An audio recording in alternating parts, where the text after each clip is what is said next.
परम संत बाबा देवी साहब जी महाराज का जब अंतिम समय आया, महाप्रयाण का समय, तो उनके कुछ शिष्यों ने कहा, महाराज अब तो आप जा रहे हैं, तो अंतिम में कुछ आप उपदेश कर दें। उन्होंने कहा, दुनिया वहम है, अभ्यास करो। वहम मतलब उर्दू लफ्ज है, वहम मतलब भ्रम होता है, वहम मतलब असत्य होता है, झूठा होता है। तो दुनिया असत्य है, तो करना क्या है? तो अभ्यास करो। किस बात के अभ्यास करने की आवश्यकता है? जो संसार में हम लोग जन्म लिए हैं और संसार में आने का लक्ष्य यही है कि प्रभु का भजन कर अपने आप का कल्याण करने। तो परमात्मा भजन करें। अभी आप वेद मंत्र से श्रवण कर रहे थे, ये तो आराध्य देव की महती कृपा है जो हम लोगों को उस वेद के पवित्रतम ज्ञान को सुनने का सौभाग्य प्राप्त हो रहा है। देखिए, वेद के बारे में संतों ने कहा, ये जो वेद है यह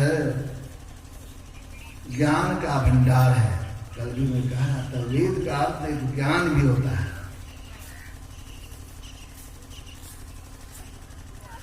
तो वेद के प्रति सबों के मन में सम्मान की भावना होती है। एक प्रसंग मुझे याद हो आया, स्वामी विवेकानंद जी महाराज अमेरिका गए हुए थे शिकागो विश्व धर्म सम्मेलन में। तो वहां पर विविध धर्मों के धर्मगुरु आए हुए थे और उस सर्वधर्म सम्मेलन का आयोजन ईसाई धर्म वाले करवा रहे थे। तो वहां के जो पोप जो होते हैं ना, ईसाई धर्म के सबसे ऊंचे दर्जे के गुरु माने जाते हैं। तो वहां पर वे लोग भी आए हुए थे।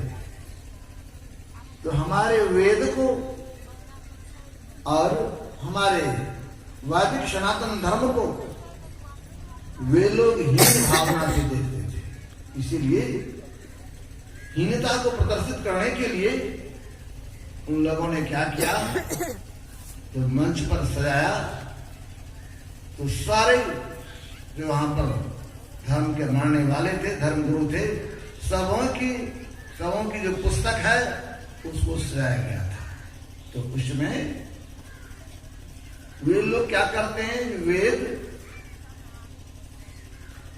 को न्यून बताने के ख्याल से सबसे नीचे में रखा। वेद रखा, कुरान रखा, इंजिल रखा और सबसे ऊपर में बाइबल रख दिया। ये सबसे उत्तम ग्रंथ है, ये सर्वोपरि ग्रंथ है।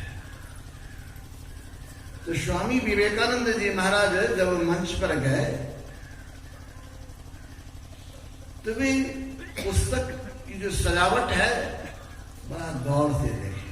संत में है, संत की दृष्टि बड़ी पाई होती है, वह गुण बात को भी समझ लेते हैं, समय के मनोभावना को भी वे तार लेते हैं। उन्होंने देखा जो पुस्तक को सजाया गया है तो वेद को नीचे रखा गया। तो संत की दृष्टि देखिए, संत का ज्ञान देखिए। स्वामी विवेकानंद जी महाराज ने कहा कि मैं सबसे पहले इस पुस्तक के जो सजाने वाले हैं उनको मैं धन्यवाद देता हूँ। उन्होंने पुस्तक को सजाया है, उनकी सजावट बहुत उत्तम है और जिनको जिस तरह स्थान देना चाहिए समुचित स्थान दी है। उन्होंने कहा देखिए,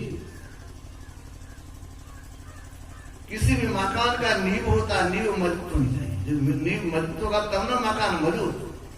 इस पुस्तक को जो सजाए हैं सबका नींव वेद है। सब जितने भी धर्म ग्रंथ है, जितने भी धर्म है, सबका जननी है वेद ही है। इसीलिए वेद तो आधार है। तो इसी के आधार पर सारे ज्ञान आधारित है। इसीलिए इन्होंने सजाया है, वेद को बहुत उचित जगह दिया। आधार है, नींव है, इसको नीचे में रखा और सबसे बाद में बाइबल आया है तो उसके ज्ञान को ऊपर कर दिया है। अब जो पुस्तक को सजाने वाले थे सबों के मन में हुआ हम लोग किस भावना से रखे थे, हीन बोध, हीन भावना दिखाने के लिए वेद को नीचे रखे थे और स्वामी जी तो उल्टी बात कह दी। अब दूसरे दिन जब कार्यक्रम शुरू हुआ तो वेद को ऊपर कर दिया, बाइबल को सबसे नीचे कर दिया। अब स्वामी जी समझ गए बात। कल जो वो कुछ कहा था उन्हीं का एक उत्तर दे रहे हैं। तो स्वामी जी सरसरी निगाह से पुस्तक को देखेगा, सजावट जो की है बहुत अच्छा। देखिए जिस तरह जो उत्तम ज्ञान होता है नीचे से भरते भरते ऊपर तक लबालब हो जाता है।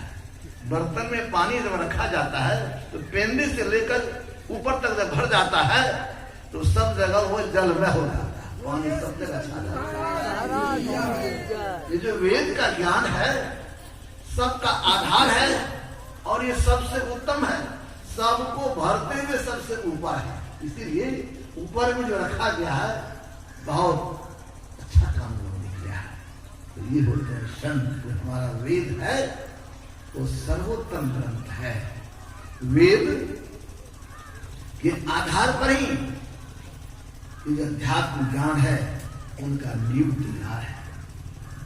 अभी आप लोग उसी वेद मंत्र से श्रवण कर रहे थे जो हमारे आराध्य देव ने जो सत्संग योग की रचना की है उसमें सिर्फ 4 वेद मंत्र दिए हैं और चारों वेद से एक एक मंत्र लेकर उसमें रखने का प्रयास किया है और जो हमारे जीवन के लिए सबसे उपयोगी बात है उसको उसमें रखा गया। अभी सुन रहे थे वेद मंत्र में आया वे जीवात्मा कांति स्वरूप परमात्मा आप उनको प्राप्त करना चाहते हैं तो जो परमात्मा की ज्योति है, परमात्मा के जो विभूति रूप नाद है,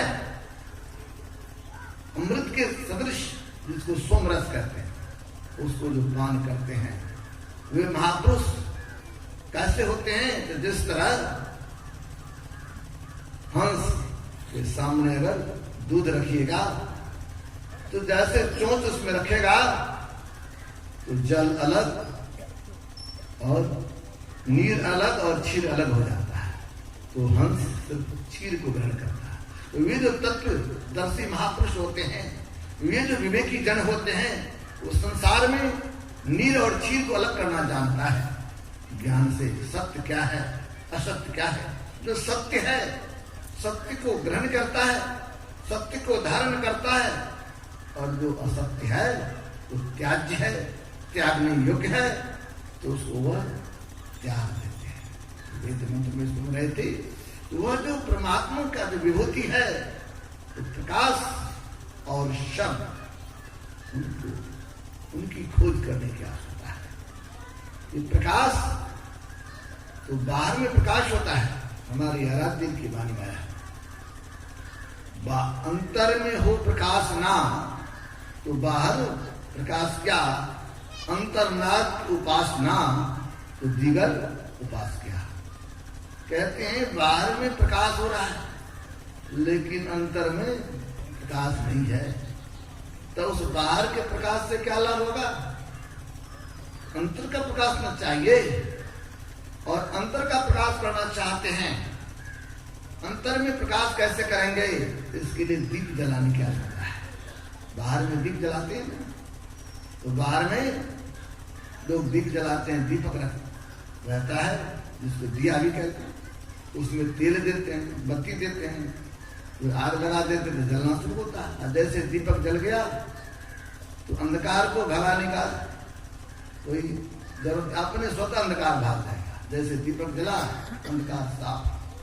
तो अपने अंदर भी जो अंधकार है, घोर अंधकार है, इस अंधकार को मिटाना चाहते हैं तो संत कबीर बाबा की वाणी सुन रहे थे, अपने घट दिया न वारुरे, अपने घट में दीपक जलाइए।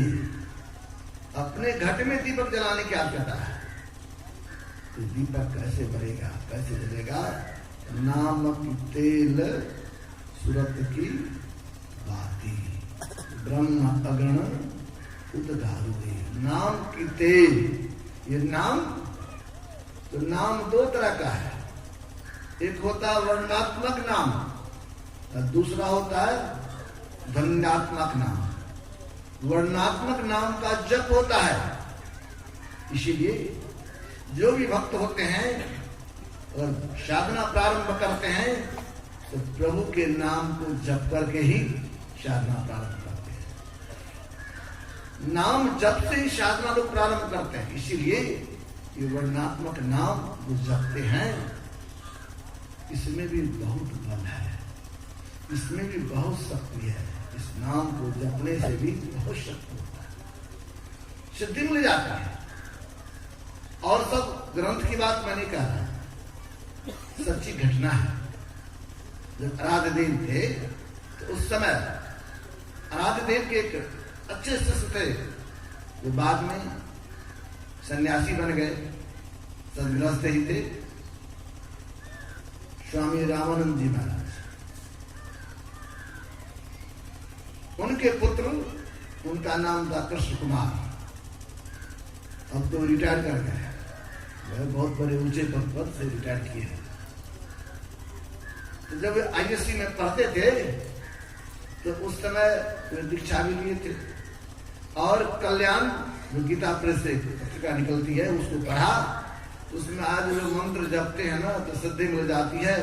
मंत्र जपने से बहुत लाभ होता है। तो बड़ी एकाग्रता के साथ मंत्र को जपने लगे और जैसे मंत्र जप किया तो सिद्धि मिल गई। और सिद्धि क्या मिला?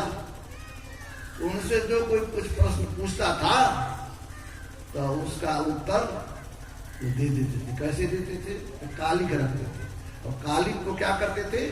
वहां पर ऐसे घिसते थे। जैसे वहां पर घिसते थे तो जो प्रश्न लोग पूछते थे तो उनका उत्तर उसमें आ जाता था।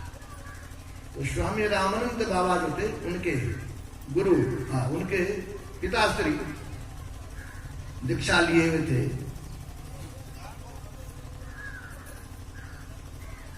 कबीरनाथ, लेकिन उनको संतुष्टि नहीं थी तो उन्होंने फिर चाहा दीक्षा लूं। तो उसने पूछा जो मैं किससे दीक्षा लूं, किस गुरु के पास जाऊं? तो उसमें आया जो गुरु महाराज का नाम आ गया। तो उसने पूछा था ना, तो गुरु महाराज का नाम आ गया। फिर उन्होंने ये भी पूछा था कि गुरु महाराज कौन है? ये गुरु महाराज जो है कौन है? उसमें आया था जो भगवान श्री कृष्ण जिस अवतार दिए ना उसी तरह ये अवतरित महापुरुष है। इस बात की चर्चा स्वामी रामानंद जी महाराज का अभिनंदन ग्रंथ है उसमें दी गई है। और बहुत सारे प्रश्न लोगों ने पूछा। जब गुरु महाराज को पता लगा तो रामानंद बाबा आए कहने के लिए जरूर हमारा पुत्र इस तरह का कर रहा था, देखिए उसको रोकिए, ऐसा करने के लिए नहीं, कहीं तमाशा दिखाने की चीज नहीं है ये। लेकिन गुरु महाराज तो कह दिए। युवक था, लोग कहता था तो फिर बताने लगा। तो संजोग से आए कुप्पा घाट, तो कुप्पा घाट में बहुत सारे छात्र उस समय रहते थे। सबों ने पूछा मैं फेल करूंगा कि पास करूंगा? तो बहुत का उत्तर आ गया। अब बच्चा सब जब पूछा, विद्यार्थी सब, तो बच्चे के बाद बड़े आदमी की बारी आ गई। उत्सुकता बस, कुछ बड़े लोग भी आ गए, चलिए हम लोग भी पूछे। तो उस समय डॉक्टर सत्यदेव शाह वो भी पूछे थे। इसके बाद सबों ने कहा चलिए गुरु महाराज के पास, वहां जाके पूछे। और कुछ लोगों ने पूछा कि गुरु महाराज के बाद कौन? पूछा गया कि गुरु महाराज के बाद कौन? और पहले पूछ लेते तब तो काम तमाम हो जाता, झंझट खत्म हो जाता। लेकिन सब कहा नहीं, चलिए गुरु महाराज के बाद पूछे। तो पूछे साईं बाबा भी तो साथ में। और सब बाबा थे, चिदानंद बाबा थे, सब गए वहां गुरु महाराज के सामने पूछे, बैठे। पहले तो लोग पूछ के रखा था कि गुरु महाराज के बाद कौन। जैसे सामने के कोयला घिसने लगा तो गुरु महाराज से उसकी तरफ देखते हैं और जैसे देखे गौर से और कहते आए, जैसे कह दिए बोल करके छोड़ दिए। अब जब कोयला घिसने लगा तो उनका उत्तर ही नहीं आ रहा, नहीं आया उत्तर। गुरु महाराज डांटे कर देखो तमाशा दिखाने के लिए नहीं है। उस कृष्ण कुमार बाबू से मैंने पूछा, सब बात उन्होंने मुझको कहा। कृष्ण कुमार बाबू संजोग से पटना जिला अधिवेशन हम लोग गए थे, तो कृष्ण कुमार बाबू के एक भाई अरुण कुमार सिन्हा वे आए हुए थे। तो हमको पता लगा कृष्ण कुमार बाबू वे आए हुए। तो मैंने कहा कृष्ण कुमार बाबू आए हैं? कहा हाँ। मैं उनसे पूछना चाहता हूँ, क्योंकि कुछ बाद महर्षि संतरी प्रवृत्ति महाराज को प्रवचन सुनाया करते थे, तो मेरी इच्छा उनसे क्यों ना पूछे। तो कहा हाँ कृष्ण कुमार बाबू आए। अरुण बाबू जाके बोले कृष्ण कुमार बाबू को, निर्मल बाबा आपको खोल देते। बेचारा आए अपने बहुत हड़बड़ा का है मेरे नजदीक। जब हम पूछने लगे संजोग से महुआ वाले अरुण बाबा, उनको भी जानते वो भी आके बैठ गए। अब जब हम लोग पूछने लगे तो वो बहुत बताए जैसे जैसे घटना घटी उनके साथ सब कहने लगे। तो मेरे कहने का भाव, जो मंत्र जपते हैं जप करने से सिद्धि मिलती है, इसीलिए वर्णात्मक नाम का जप होता है और धन्यात्मक नाम का ध्यान होता है। यहाँ कहते नाम की तेल सूरत की बाती ब्रह्म अग्न उद्गारे। कहते नाम की तेल मतलब प्रारंभ करेंगे वर्णात्मक नाम से, शुरुआत करेंगे वर्णात्मक नाम से। जिसको बोलते अति पावन गुरु मंत्र मन ही मन जाप जपो। ये जो गुरु प्रदत्त मंत्र है, इस मंत्र को प्रेम से जपें। और जब प्रेम से जप करना प्रारंभ करेंगे तो साधना प्रारंभ हो गया। लेकिन जप करें तो कैसे जप करें? जप करने के लिए बांटते हैं, मन संसार के विषयों की तरफ दौड़ता है, लेकिन उधर से मन को लौटाना है, उधर से मन को मोड़ना है। उधर से मन लौटेगा बराबर जब जप करते रहेंगे तो अभ्यास करते करते मन उधर से मिलेगा। तो करते हैं नाम की तेल और सूरत की बाती। ये सूरत क्या है? जब तक हमारा मन, जब तक हम लोग बहिर्मुखी बने हुए हैं, विषयों का चिंतन करते रहते हैं, तब ये मन कहलाता है। और ये मन जब अंतर्मुखी हो जाता है, मन उल्टे तो सूरत कहावे, मन जब उलट जाए उस मन को सूरत कहते हैं। यहाँ कहते नाम की तेल सूरत की बाती। जब करते करते जब हमारी वृत्ति सिमटने लगती है, उल्टेंगे, उलटना होगा, तो कहते नाम की तेल सूरत की बाती। इस सूरत की बत्ती हो गया, नाम की तेल और सूरत की बाती। जिस तरह तेल है और बत्ती है, तो तेल में बत्ती को भिगो देते हैं पूरा, तब न जलेगा। तो उसमें मतलब नाम में सूरत सराबोर हो जाए, नामी रहे, नाम रहे और बीच में कोई नहीं रहे, इस तरह की स्थिति हो जाए, तब क्या होगा? तो ब्रह्म अगण उद्गार में। ये ब्रह्म अग्नि प्रकट कैसे होगा? सुंदर दिखाई रे केंद्र बिंदु चम चम चम के नाम। तो कहते हैं जो योग हृदय जो है, तो वहां पर क्या करते हैं? चम चम चम के नाम। वहां करना क्या होगा? तो वहां पर ये जो हम लोग का दृष्टिधार है, इनको जोड़ने की आवश्यकता है। जैसे दृष्टिधार मिलेगी तो वहां पर ब्रह्म ज्योति प्रकट होगा। तब ब्रह्म ज्योति प्रकट होगा, मतलब दृष्टि योग की साधना करेंगे तब ब्रह्म ज्योति प्रकट होगा। तो कहते हैं तब ब्रह्म ज्योति उद्गार, तब ब्रह्म ज्योति प्रकट होगा। लेकिन ये होगा कैसे? कहा तो दिए, लेकिन वैसे नहीं होगा। तब इसके लिए झूठी जान जगत की आशा बारंबार विचार दे। संसार की आशा को झूठा समझे, असत्य समझे, मतलब वैराग्य। वैराग्य का मतलब ये नहीं है जो सन्यास लाल कपड़ा पहन ले, बाल दाढ़ी बना ले, इसको वैराग्य नहीं कहता है, इसको सन्यास नहीं कहता। असली सन्यास तो ये है संसार से उपराम हो जाए, संसार के विषयों को वमन के सदृश त्याग दें, उधर हमारा मन नहीं जाए, ये असली सन्यास होगा, ये असली वैराग्य कहते। इसलिए क्या करना? अगर आप अपने अंदर में चाहते उस प्रकाश को आप अपने अंदर में अपनी उन्नति चाहते हैं, तो इसके लिए क्या करना होगा? तो झूठी जान जगत की आशा, ये संसार असत्य है, संसार झूठा है, ये जब मन में विश्वास हो जाएगा तो स्वतः मन उधर नहीं जाएगा, उधर मन नहीं जाएगा। जिनको ऐसा विश्वास हुआ तो वो संसार को त्याग दिया। इस तरह भगवान बुद्ध तो राजकुमार थे, राजा के पुत्र थे, लेकिन उनका संस्कार था, अगले जन्म का संस्कार था। तो क्या हुआ? वही महात्मा बुद्ध जब जन्म हुआ तो ज्योतिषों ने कहा था या नहीं तो बहुत बड़े योगी होंगे, या नहीं तो बहुत बड़े चक्रवर्ती सम्राट होंगे। तो सम्राट का नाम कहा तो माता पिता बड़ा खुश होंगे, और जोगी का नाम कहा तो सबको दुख हो गया, गवादी बन जाएगा, परेशानी है। तो का कोई उपाय है? का एक उपाय है, जिनको जीवन में कभी दुख का मुख नहीं दे, दुख की बात नहीं जाने, सब दिन सुख की बात जाने, तो इसके लिए बहुत उत्तम व्यवस्था रहने की गई थी। महल से बाहर नहीं निकलने देते थे। संजोग से एक दिन जब गए बाहर, रथ से जा रहे थे, तो रास्ते में देखा एक बूढ़ा व्यक्ति है, लाठी टेकते हुए जा रहा है, कि कभी बूढ़ा व्यक्ति को नहीं देखा था। ये कौन है? इस तरह लुढ़कते हुए क्यों जा रहे हैं? कहा महाराज ये बूढ़ा क्या होता है? हाँ महाराज लोग बूढ़े होते हैं, मैं भी बूढ़ा हूँगा। हाँ महाराज आप जवान है ना, एक दिन बूढ़ा जरूर होंगे, इसी तरह हमको भी लुढ़कना पड़ेगा। हाँ आपको भी लुढ़कना था। तो रथ से लौटा लिया। फिर संजोग से दूसरे रोज गए, एक जुआ व्यक्ति मिला, वो भी जमीन को पकड़े हुए लोट पोट करके रो रहा था। इनको क्या होगा? वो तो बूढ़े से लड़क के जा रहे, तो जवान जैसे लगता है, इनको क्या हुआ? कहा है तो जवान, इनको तो रोग हो गया, ये रोगी है, इसलिए इनको परेशानी है, दुख से वेदना से छटपट कर रहा है।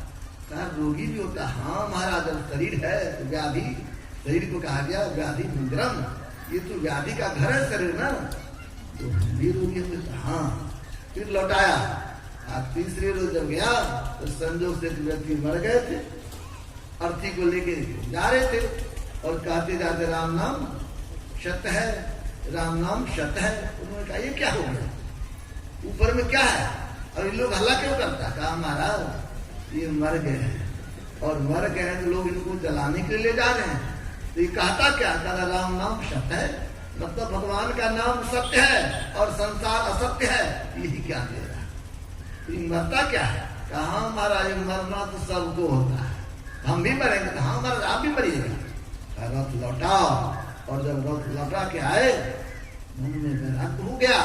संजोग से उसी रात्रि में उनके पुत्र का भी जन्म हुआ, जिनका नाम